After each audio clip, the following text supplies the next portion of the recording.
Hey everyone, and welcome to AMC Movie Talk for movie fans. I'm your host, Ann Campia, and this is the show that brings you all the latest movie news and insight into what it all means. Joining me is AMC Movie News Editor-in-Chief, spacebar, John Campia. Greetings and salutations, everybody. Welcome to the best damn movie-related show on the internet, coming to you live from right here at the Stream.tv studios here in Hollywood, California. We are so glad you decided to make us a part of your day, and you may have noticed my wife is hosting the show today. A little quick background as to why. So Chris Lee's out of town. We sent her to New York to go cover Spider-Man. Ashley's out of town. Then sometimes we'll get Kaori Take to come in and fill in, but she's on assignment with like extra TV or something like that. So when I realized we're gonna be stuck this week, I turned to my wife, who's like, you know, a healthcare reform administrator, political field rep of the Congresswoman once. Now she's like overseeing, she's like more degrees than I have. She's way more intelligent. I said, can you come host my movie show for me today? And she was kind enough to take her morning to come in and do this for us. So thanks for coming, Ann. You're welcome. That's lunch and a new puppy. Yes, on its way. Also joining us is AMC Movie News' Alicia Malone. Hi, it's so nice to see you, Anne, in that chair. You look great, and I love watching John looking so proud. And uncomfortable at the same time. And last but not least, AMC Movie News Production Manager, Mr. Dennis Sen. We're surrounded by Campias. Me and Alicia are surrounded. It's a Campia sandwich. Yeah, we're about to get attacked. All right, it has been reported that Broadway stage actor Ray Fisher has joined the cast of the upcoming Batman vs. Superman film as Victor Stone, aka Cyborg. It's being said that the role is not a significant one, but one that paves the way for future big screen appearances by the Justice League member. In the New 52 timeline of the DC universe, Victor Stone was a high school athlete who, after getting caught in a Star Labs explosion, is given powerful bionic abilities that lead him to becoming a founding member of the Justice League. John, what do you think of the addition of Ray Fisher as Cyborg? Well, this is really two separate issues, right? Because the one issue, we have the news that Cyborg, Victor, is going to be in Batman vs. Superman. The second piece of news here is that they've cast it, and they've got Ray Fisher being cast in. So let's start with the Ray part. Let's start with Ray playing the role. I love the news, to be honest with you. I really like it. Now, I'm not familiar with Ray's work, but the fact of the matter is, he is a Broadway stage performer. Yeah. Those guys know what they're doing. They can act. So while, I don't know, some other Justice League members were walking runways showing off the latest bras and miniskirts, he was on Broadway acting. So the fact that no one knows who this guy is, that's irrelevant. I've always said that before, right? Yeah. That being well known isn't important, is do they have talent? And if this guy's coming from Broadway, he played Muhammad Ali, for heaven's sakes, on Broadway as well. If this guy's a trained stage performer, I have every confidence that he's got the talent to come in. Now, I don't know if he's a good fit, because I haven't seen him in anything. But at least I know they're going into a pool where they're getting a really talented guy. That's great. As far as Cyborg himself goes, you know, I said this yesterday. Somebody asked the question to us, and they asked, would you put any more characters in Batman vs. Superman? At the time said, hey, if it was up to me, no. I would leave all the time for Batman, Superman. You've already got Wonder Woman in there. You've got a whole bunch of other characters. I would personally just leave it at that. But I have no problem with them adding another member, right? Like the original X-Men film, it had Cyclops, had Jean Grey, it had Mystique, it had Magneto, it had Professor X, it had Wolverine, it had Iceman, it had, you know, there was even a little Jubilee cameo in there. It had tons and tons of characters, and yet it is one of the best comic book movies of all time. So it's fine that they're putting another character. Is Cyborg one of my favorite comic book characters? No. But just because I'm not a big fan of Cyborg doesn't mean that there's not a lot of Cyborg fans out there, and that doesn't mean he wouldn't fit in really nicely into this. And it's nice to have a little bit of ethnic diversity, too, into the comic book movie world that we simply have not had. So all that is pretty good. So while I'm not a big Cyborg fan myself, it seems to make sense. I wouldn't have added him myself, but if they're going to be heading in that direction, at least they got a really talented guy to do it. So that's just the way I see it right now. I need some more time to kind of digest all of this. Anyway, Alicia, you heard this news. What do you think about it? Well, I think it's a lot to ask of this movie, to introduce a new Batman and then bring back Wonder Woman, and now we have Cyborg, and it sounds like he's not going to have a very big role in this film. That's key, right? That they said it's going to be very small. Very small. Right? So it sounds like it's definitely a setup for Justice League. An introduction, if you will. But before we get this movie, we're going to see Avengers Avengers 2, and then Spider-Man 2 sets up Sinister Six and Venom. And for someone who is not familiar with the comic book world, it's a lot to take in. There are so many characters, it gets really confusing. Plus, I feel like from my research of Cyborg, I don't know too much about him, but his other story seemed more interesting, with his scientist parents using him as a test subject. I thought that background sounded cool. It depends on the timeline you're looking at. But then this one, sounds more like a robot. But being a Broadway star, he can bring the physicality to the role. So interesting, but yeah, too many characters for me. Dennis? Man of Steel 2, or is this a Justice League prequel that we're getting here? You know, we don't really know much about the actor because he is on Broadway, and that's one of those things you can't go, okay, let me look up his work. The YouTube clips of him exactly. on Broadway, In terms of Cyborg, adding him to the movie, I don't know if I'm too excited about that, just because we saw a movie last night that, while I did enjoy, I think could have benefited from cutting some of the characters in them. So I don't know. I do hope that the costume or whatever outfit they get for him looks better than the one they did for Smallville. Did you remember that one? Oh, that was terrible. It was really cheesy, really Yeah. cheaply done. It didn't even look like a cyborg. No. So that's what I hope. Did he just look like a bad robot? He wore like, he looked like he was playing in American Gladiators, right? Like his outfit. So. But once again, getting back to this issue that I know a lot of people are going to be concerned, and when they bring up the idea of a cyborg, a lot of people, understandably so, get worried about the overcrowding issue. Yeah. But I just want to keep going back to this thing. Remember, X-Men 1, X-Men 2, Avengers, Lord of the Rings. You can have 50 characters in a film. Yeah, if it's done right. But exactly. Ben Affleck, we have to get used to him as Batman so soon after seeing Christian Bale. I completely agree with that. But remember, even in the first Christopher Nolan Batman film, we had to get used to Christian. I was going to call him Christian Nolan, Christian Bale as well, right? But still, there were a lot of key significant characters in that film, and if it's handled right, and they pace them out right, and they space them out well, then it can work really well. We saw Joss Whedon do it with Avengers, right? Yeah. So I'm not worried about the overcrowding issue, but I agree. If it was up to me, I would have left Cyborg out. I also would have left Wonder Woman out of this one, because Batman and Superman is really all you need. Yeah, I just want to see that. But let's see what they've got in mind. Like, maybe this could be good. And you're right. We might not even see Cyborg. We may just see Victor. Yeah, it might be a little Easter egg. Yeah, and remember, they already shot, what's the one scene we already know they shot of Batman versus Superman? That football scene. Remember a few months ago, they went and shot in the Los Angeles college. They shot some football stuff. Victor is a high school football star. So maybe we're just going to get a little bit of Victor. That would be good. And not get Cyborg. Playing football and then... Yeah. All right, what's next? Mark Strong has joined the cast of Sacha Baron Cohen's new film, Grimsby, being directed by Louis Leterrier. The film is described as a spy comedy where Strong will play Cohen's brother. Grimsby follows a British Black Ops agent, played by Strong, who is forced to go on the run with his long-lost brother, Baron Cohen, who is a Northern English Southern hooligan. Dennis, what do you think of Mark Strong teaming up with Sacha Baron Cohen? I really like it. I think Sacha Baron Cohen is hilarious. I love his Ali G character. I love his Borat character. Bruno, I'm not too fond of, but I think he's awesome. And then Mark Strong, he doesn't really play. I don't think he's been in any like hardcore comedies, has he? Like, Can't think. Well, I mean, other than like the stuff that he's done with Guy Ritchie. So whether you're talking about Rock and Rolla and stuff like that, but those have pure comedy? pure No, comedy? I don't think so. No. No, I can't think of it. But I think he'll play this character well because it's Kick-Ass. Yeah, Kick-Ass. Like he was good in Kick-Ass. He was still the straight man, so he'll be the straight man in this. So I think he's gonna bring.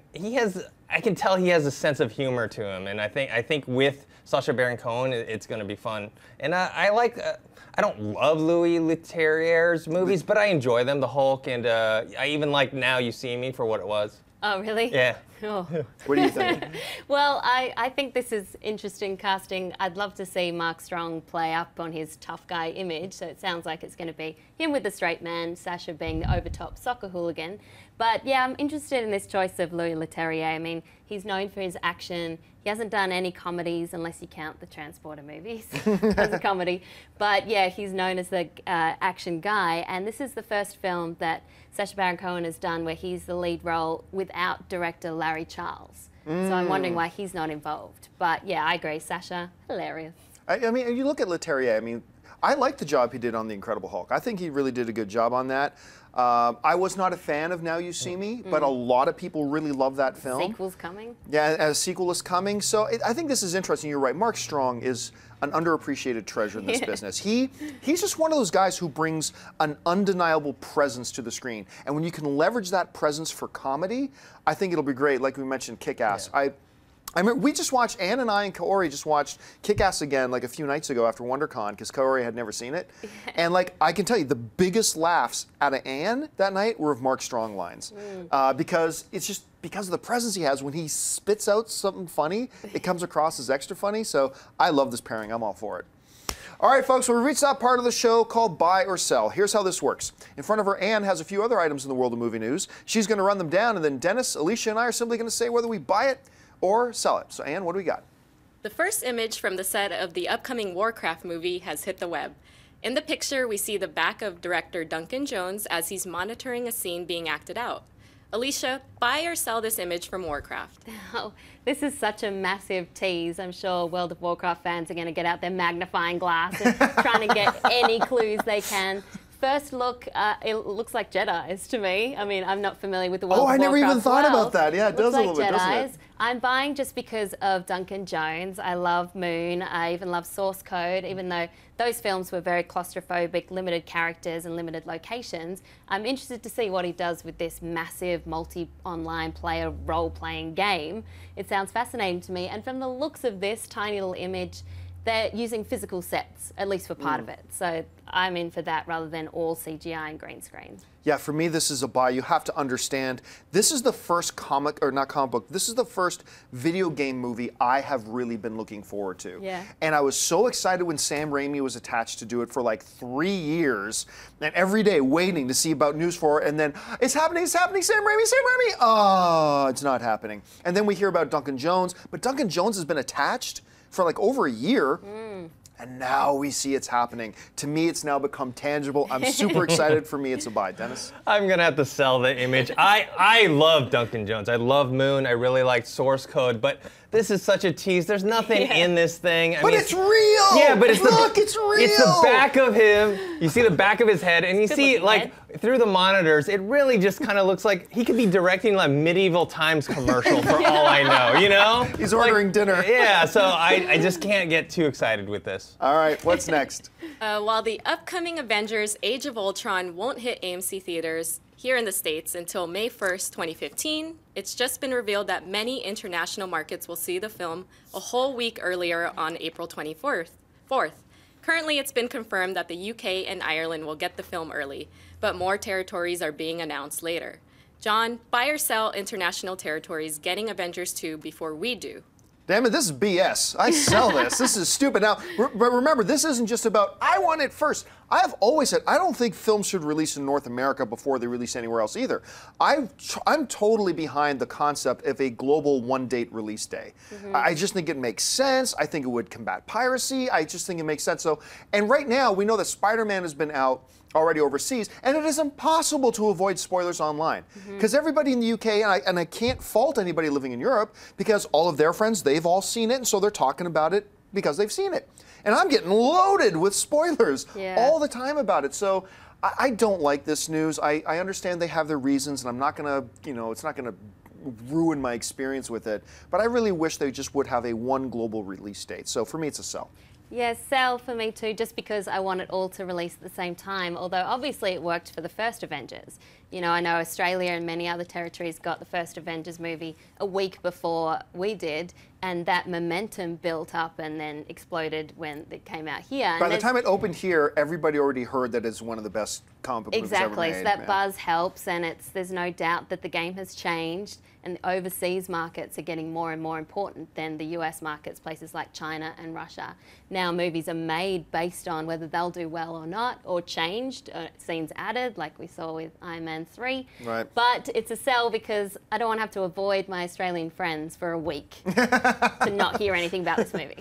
Dennis? It's a big sell for me. This is lame. I would like to have a global release date, but if not, I say it's a US production. they should release it here first. Because why do we have to wait for it? It's like, I'm a big fan of Sherlock, which the BBC does. They release it there on BBC for 3 months before they come out here. Okay, that makes sense. Why do we have to wait? And speaking of, it's not the fault of, other countries when they see it first in terms of spoilers, but just recently with Spider-Man 2, there was someone who decided that had seen it overseas that decided they created an account and they started tweeting like me and a bunch of other people that I know, spoilers on purpose.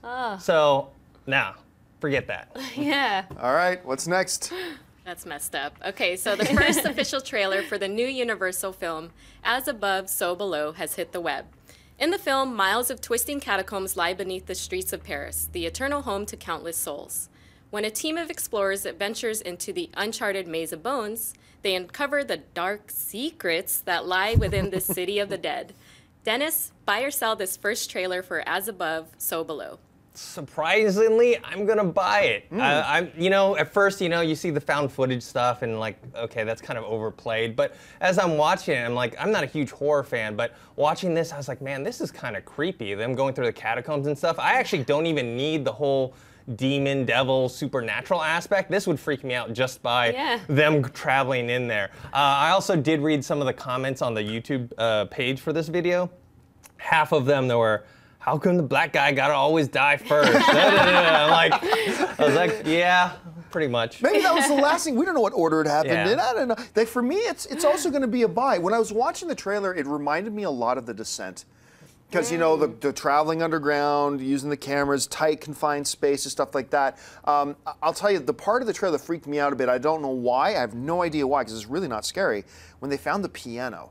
For me, if I'm down in this this old ancient catacomb and you find this piano and then he's playing it, like that was kind of freaky. I don't think it's like one of the greatest trailers I've seen this year, not at all, but you're right. It surprised me that I watched it and went, okay, I'm curious. I want to see this movie now, so for me it's a buy. It's a buy for me as well, although I never want to see this movie. It looks so terrifying. Even the trailer freaks me out. That image is really scary behind me, by the way. I'm freaked out already. But found footage style works so well for horror because they limit you to just seeing what the camera sees. And of course, what's happening around the camera is a lot scarier than what you actually see, and your imagination freaks me out.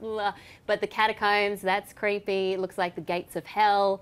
And then these things like the piano, like the car on fire that seem to be from the characters' lives. Yeah. Oh, I'm intrigued, but I also don't want to see it. I also like it when horror films, or any kind of films really, use their environments to leverage their natural effects as well. And like The Descent, claustrophobia can freak people. I mean, I was freaked out by and I don't have claustrophobia, but I was freaked out in The Descent before the monsters ever showed up.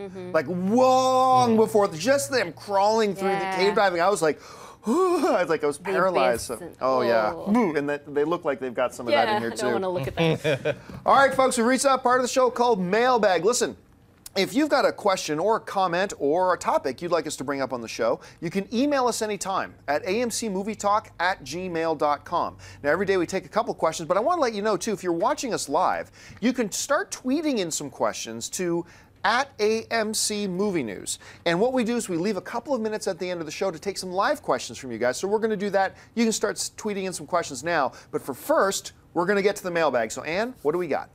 Christopher Guzman writes, hey guys, quick question. Have you ever been bribed by to say something? You don't have to name drop. I would just like to know.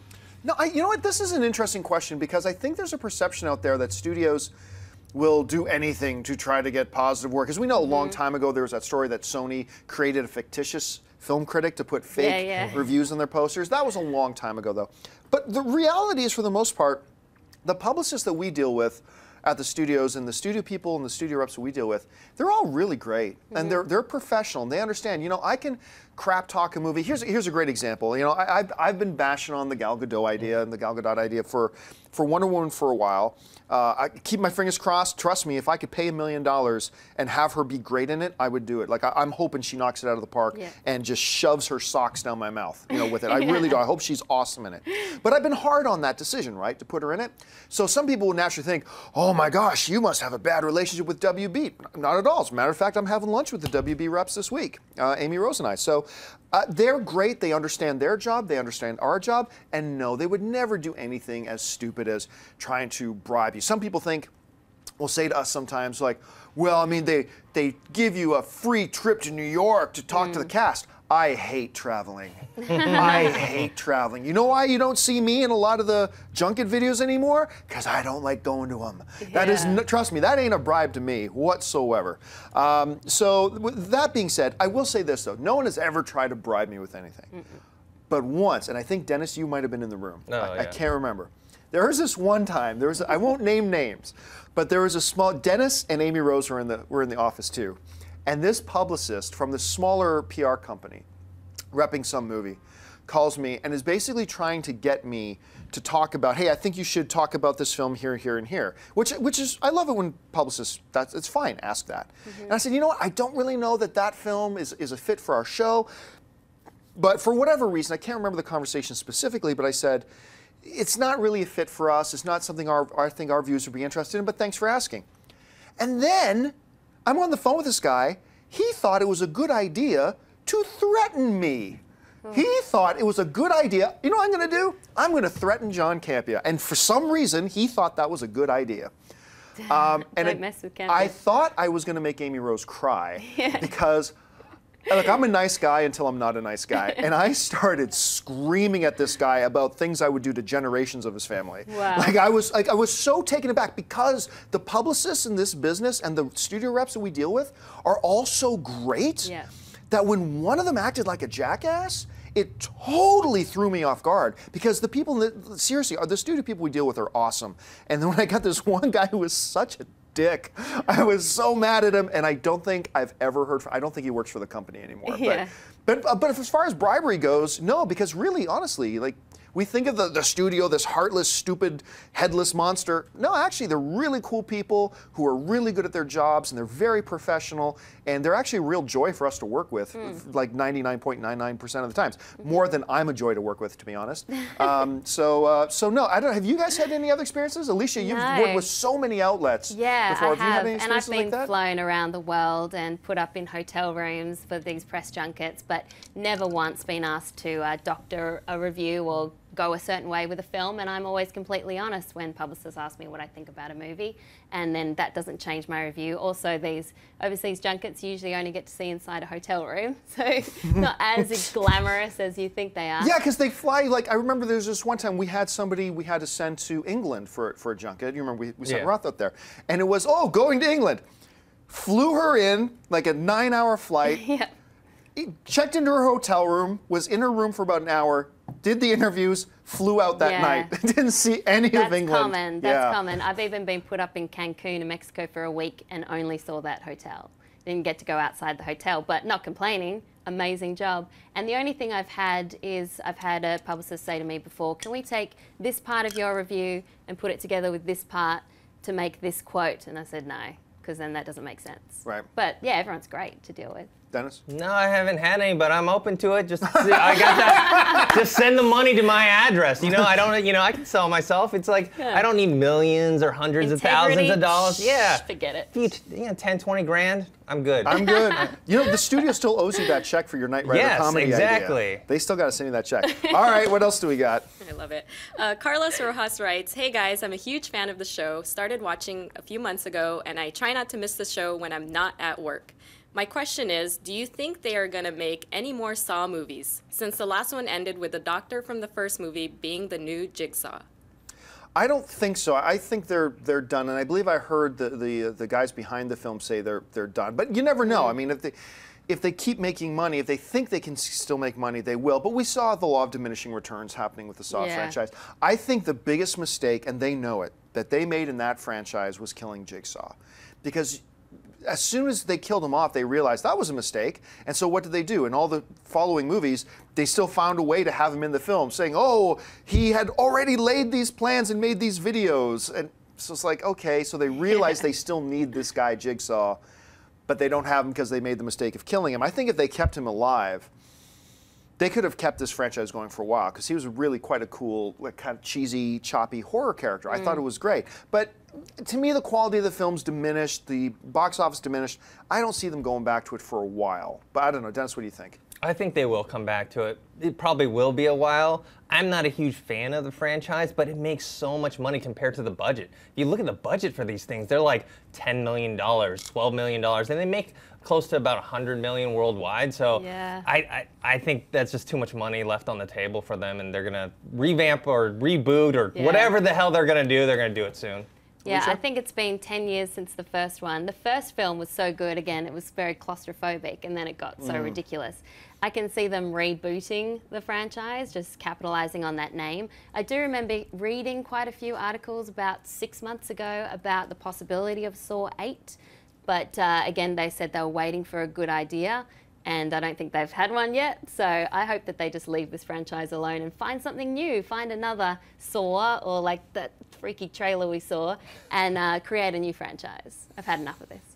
All right, well, folks, we said we would leave a couple of minutes at the end of the show for your live Twitter questions. Now, we were having some trouble getting Twitter to work. Anne, were we able to get the Twitter to work? Oh, yeah. All right, so Anne is our gatekeeper today, picking out some questions you guys are sending in. So let's shoot through these rapid fire style. Anne, what do we got? Okay, so Kobe Lee Bean asks, what's your favorite cameo in a film? Mine is Jonah Hill in Django Unchained. Oh, that was a good one. There's a couple really good ones in there. Favorite cameo? God, Yeah. Wolverine in X-Men Days of Future Past. Not Days of Future Past, in X-Men First Class. That was a great little cameo. Can I say every Stan Lee appearance Stanley appearances are great. in all the Marvel movies? Dennis, can you think of any off the top of your head? I mean, does Tom Cruise in Tropic Thunder count as a cameo? That's more like, that's a role. Yeah. But he was good. Yeah, that's the kind of question we need some time to think about, but it's a good question. Guys, if you think of some great cameos, leave your thoughts in the chat board. Okay, Anna, what else we got? Okay, so DJ asks, would you buy or sell the idea of Disney making a Firefly cartoon series? Oh, I'd buy it. Yeah, I don't know if there's an audience for that. I don't know if a lot of Firefly fans would be into watching an animated series or not, but I'd be one of them. I'd watch it. What do you guys think? I wouldn't watch it, but yeah, maybe some Firefly fans would. They probably want more of a movie. Than, Yeah, another movie or... Yeah. Remember there was that April Fool's joke going around that Netflix has bought the rights and Netflix is going to do a Firefly season 2. So many people got so That excited. would be better than Doesn't sound believable. Yeah, it was feasible, right? Those are the best April Fool ones. Yes. I'd watch it. I don't think they'd do it, though. Yeah, neither do I. All right, what's next? Robin D asks, do you think WB can create a shared animated movie universe which would include Looney and Tiny Toons, Animaniacs, Pinky and the Brain, etc.? Well, I would. I would watch it, but then I'm a dying breed. There's not, I don't know how much of the younger generation, Pinky and the Brain to me was I was almost about to swear, but it was the swear word to me. I loved Pinky and the Brain. I'll say bomb. There you go. I can still sing the entire opening theme to Pinky and the Brain. I can sing a lot of the Animaniacs tunes. I can even sing you the Countries of the World song from the Animaniacs. Bonus points to you if you know that one. And Lake Titicaca.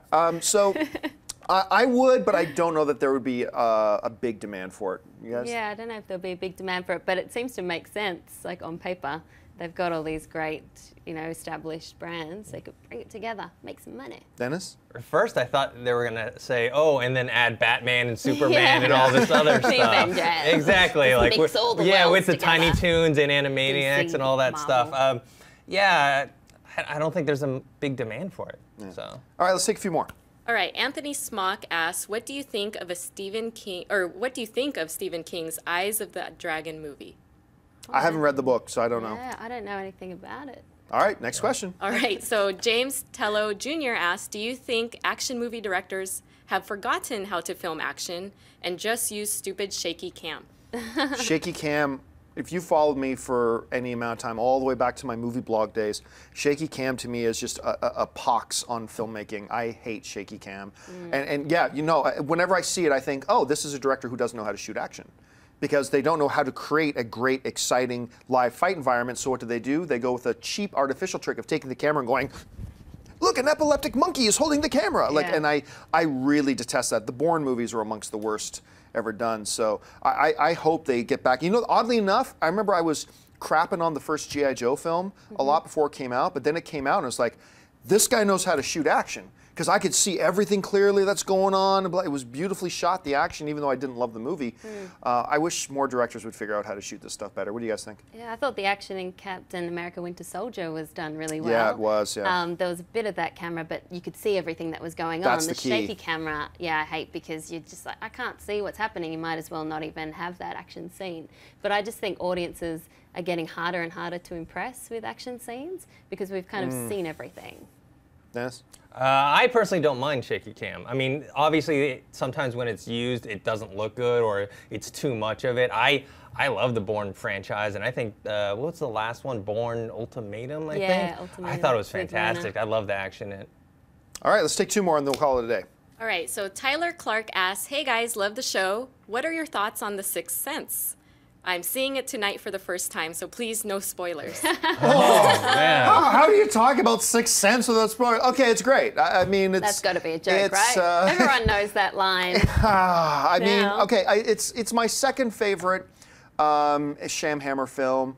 Certainly the one that got him going and that really put him on the map. I enjoy it. And you know what? Oddly enough, I still find it rewatchable, even though I know what I know. Yeah. Well, I think you can How watch can we it. not talk about the I spoilers of know, Sixth Sense? Okay. but you can watch it again knowing what you know from Yeah. the start and then go see all the clues, Yes. which I like. I thought that film was so clever. Such a great film. But surely that tweet's a bit of a joke. Like, everyone knows this, right? It's one of the most famous twists ever in a movie. Yeah, I don't know. I enjoyed the movie. I already predicted the ending before I saw the really? movie. Yeah, just because of all the things that people were saying about it. So, but it didn't ruin my enjoyment of it. And Right. so hopefully this person, even if it does get ruined, he's still gonna enjoy it. Yeah. All right, last one. A Star Wars question. Michael John Gillis asked, do you think that a clone of the Emperor could appear in Star Wars Episode 7? Certainly possible. The cloning of the Emperor in the Star Wars universe is a multiple time used plot device.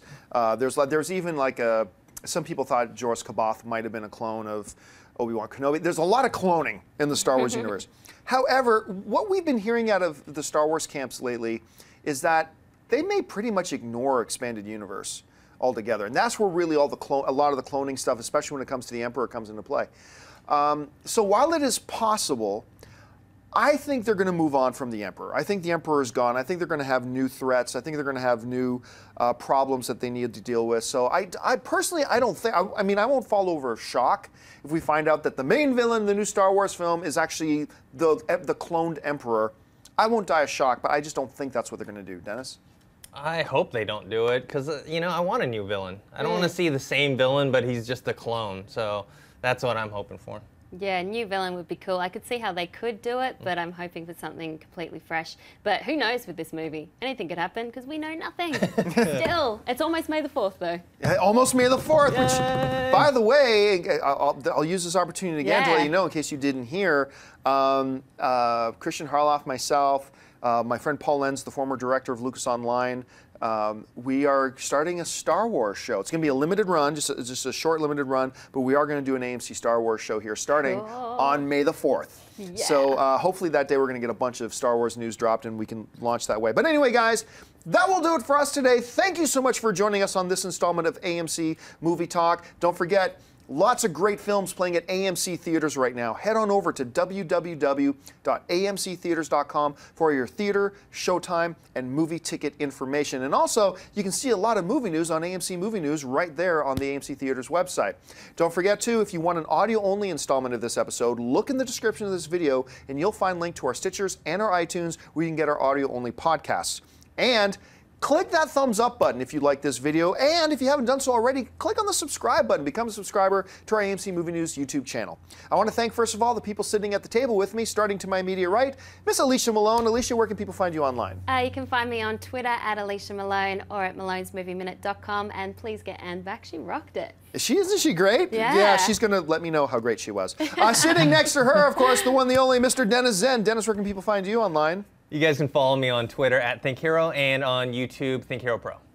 And of course, our lovely and beautiful host today, my moon in the sky, my stars, my everything, Miss Ann Campia. Ann, thanks for filling in today. Where can people find you online? Thanks, guys. It was a lot of fun. You can follow the better Campia at Ann Campia on all the various social media channels. And you can find me, the lesser of the Campias, on the various social media channels, just at John Campia. Thanks a lot for joining us, guys. My name's John Campia for AMC Movie News, and until next time, bye-bye. Hey everyone, if you liked this video, click that thumbs up button and make sure to subscribe to our AMC Movie News YouTube channel. It's free and helps you stay up to date with all the latest movie news, as well as our daily AMC Movie Talk show. Also, make sure that you follow us on Facebook and Twitter to stay up to date with all of our special promotions, contests, and prize giveaways.